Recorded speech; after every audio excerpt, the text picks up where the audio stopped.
Bas samsin yagi. Vulmoin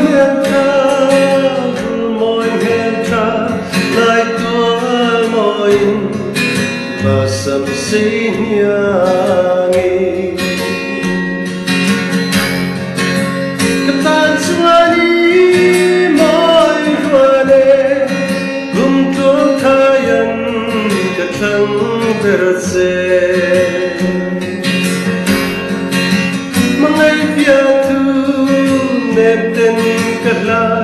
Nepten minsa o alupere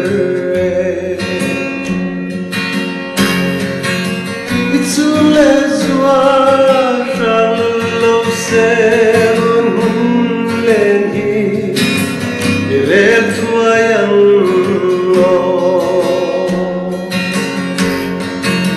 katan swani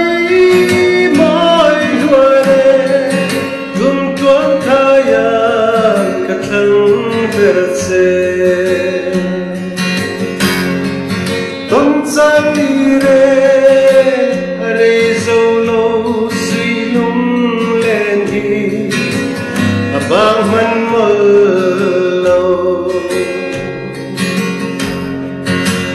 Tan xua đi mọi lúa đê, cùng tuang thayan cả thăng berse.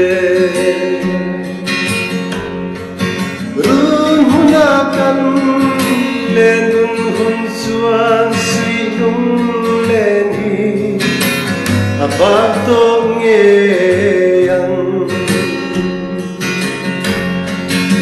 katan suani mai huane kum tuang kayan katang berse.